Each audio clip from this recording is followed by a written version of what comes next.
ভারতের বিধান সুবিধে শাহাদ সাহেবকে নিদানকে কামিয়েন না, পুরাতন জনগণকে পাশে নেন। দ্বিতীয় কথা, আপনারা যারা কাঠারিয়াও প্রতিমন্ত্রী ছিলেন, এই এলাকার আমাদের সকলের শ্রদ্ধার পাত্র ছিলেন। জেলা কেন জেলা উপজেলা আমাদেরকে কালার করতে চায়, আমাদের বিরক্ত করতে চায়। সেই তথাকথিত গ্রামীণ অঞ্চলে বিয়ে হয়েছে।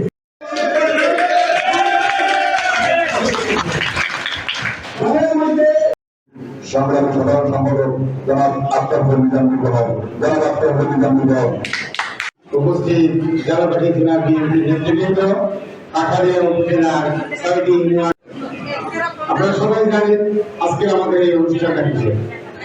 আমাদের বিশ্ববিদ্যালয় আমাদের বন্ধু দর্শন হয়ে তার সৃজনশীলতা অর্জন করেছে।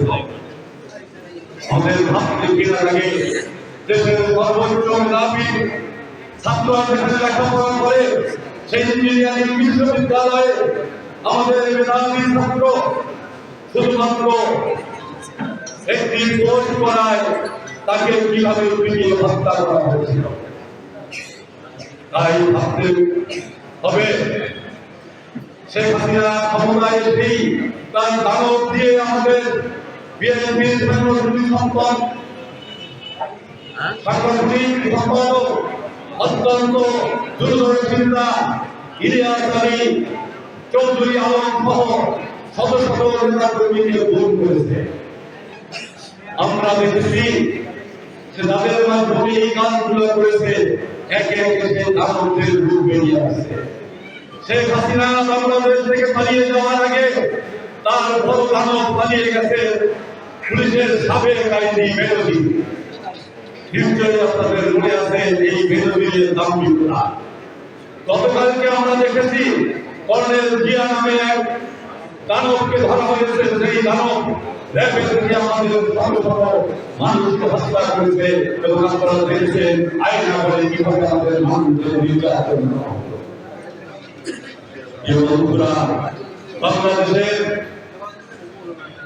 আজকের এই সংগ্রামের মুহূর্তে শুধু আজকেই আসে নাই, 1971 সালে মুক্তিযুদ্ধের পরে শেখ মুজিব যখন ক্ষমতা নিয়েছিল, 1975 সালে তার এই মন্ত্রিসভার ক্ষমতার মোর্চা দিয়ে হত্যা করে যখন এদেশে পরিস্থিতিশীল অবস্থা তৈরি করা হয়েছিল, সেদিন আমরা আমাদের সাংবিধানিক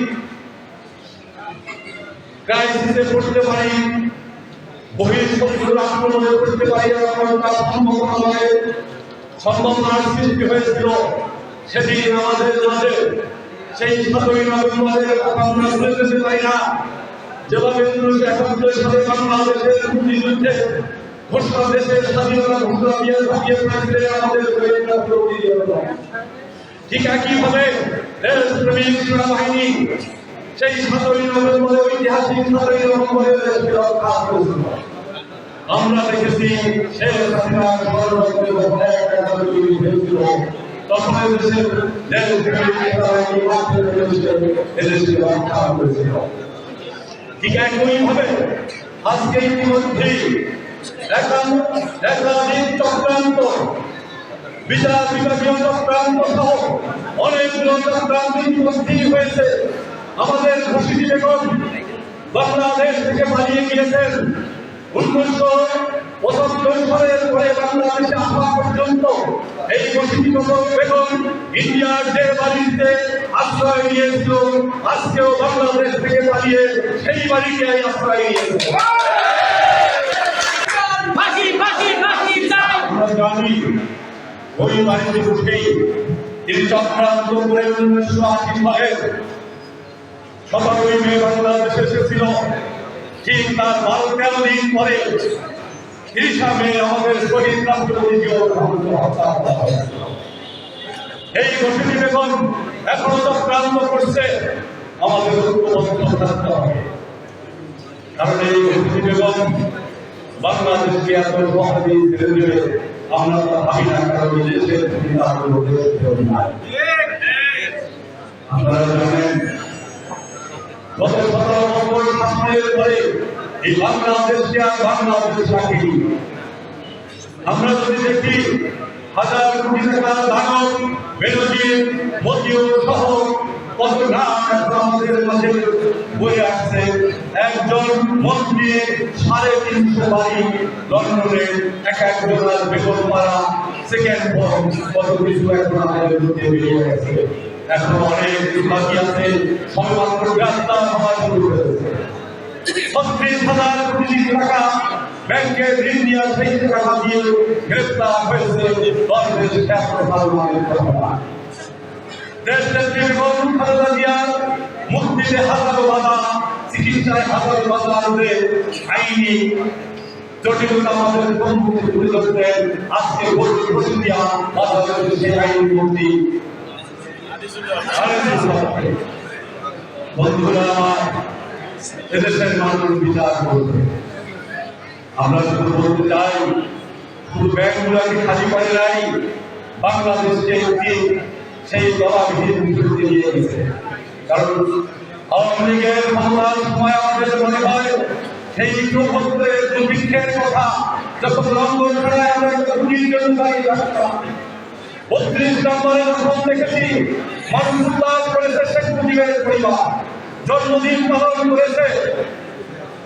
2 মণ 3 মণ বাষ্পবোধনের কেক দিয়ে একই সময় আমরা দেখেছি ঢাকা ডাস্টবিনে একই সময় মানুষ সৃষ্ট খাবার দিয়েছে। আমরা দেখেছি আমাদের পার্শ্ববর্তী দেশ গত 17 বছর আমাদেরকে কিভাবে নির্যাতন নিষ্পেষণ শুরু করেছে। প্রিয় বন্ধুরা, আমরা মুক্তিযুদ্ধ করেছিলাম পাকিস্তানের গোলামি থেকে বের হওয়ার জন্য, কিন্তু এই শেখ হাসিনা গত 17 বছরে আমাদেরকে ইন্ডিয়ার দাবেদার রাষ্ট্রে পরিণত করতেছে এবং করেছে। কারণ আপনারা দেখেছেন মাঝে মাঝেই বলতো শেখ হাসিনার মন্ত্রীরা বলেছে ইন্ডিয়ার সঙ্গে তাদের সম্পর্ক স্বামী-স্ত্রীর সম্পর্ক। ইন্ডিয়ার সঙ্গে তারা বলেছে ইন্ডিয়ার উন্নয়ন হয়ে আমাদের উন্নয়ন। তারা বলেছে ইন্ডিয়া তাদের বাস্তব বলেই তারা 2008-এর স্বতন্ত্র নির্বাচন, 2014-তে ভোটারের নির্বাচন, 2018-তে 900 নির্বাচন, 2024-এর 5ই জানুয়ারি আমি একটি নামপত্রে নির্বাচন করে তাদের ক্ষমতা দীর্ঘায়িত করেছে। কিন্তু ভাগ্যের পরিহাস, স্বৈরাচারের কখনো দীর্ঘদিন মানুষের নির্যাতন মুক্তি স্বাধীনতা কিন্তু রাস্তা থেকে শেষ হয় না। এই স্বাধীনতাকে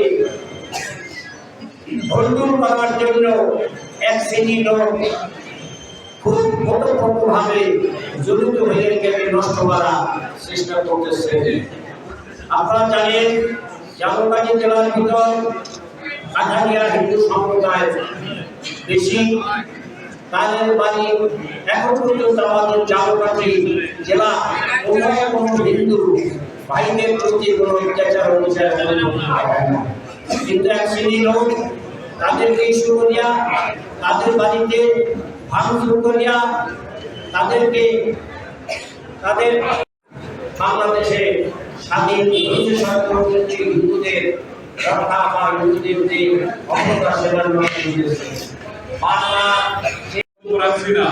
আজকে মূলত আমাদের এই সমাজে কোনো জনসভা না, আমাদের এই সমাজে কোনো রাজনৈতিক সভা না, মূলত আমরা আজকের একটি মত বিনিময় সভায় আমাদের মাঝে উপস্থিত হয়েছি। যে 2024 সালে বাংলাদেশের স্বাধীনতা পরবর্তী যে আমরা একটি অস্থিতিশীল পরিবেশের মধ্যে আছি, এই অবস্থার মধ্যে আমাদের কি করণীয় সেই সম্পর্কে আজকে প্রধান অতিথি বলে আপনারা আমাদের যত নেতা কর্মী আছেন আপনাদের উদ্দেশ্যে নির্দেশনা দেবেন যে আমরা যাতে করে আসবে এবং তারা এমন একটা উৎসাহ দেখাবে, তারা বাঘের মতো রূপদান দেবে যে আমরা এখন সবকিছু করে দেওয়া কোনো অবস্থান দেবেন না।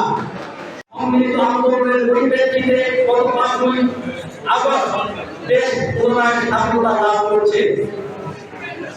দেশ স্বাধীনতা লাভ করলেও উনি হাসিনা দেশ থেকে পালিয়ে বর্তমানে ভারতে আশ্রয় নিয়ে দেশের মধ্যে বিভিন্ন রকমের ষড়যন্ত্র করার পায়তারা করতেছে। সবার সমাজের সেই কথা হলো আমরা সবাই একত্রিত থাকবো। আমরা সবাই বড় একটা কারণ ছিলাম, সেগুলো বাংলাদেশের ছিলেন, সেগুলো কি অবস্থায় আছে, কোন সমস্যা আছে কিনা আমরা তাকে আশ্বস্ত করেছি। বাংলাদেশ জাতীয়তাবাদী বিএনপি তার সহযোগী সংগঠনের কোন লোক হিন্দুদের ঘর বাড়ি দখল তো করেই নাই, মারামারিও করে নাই, চাঁদাবাজিও করে নাই।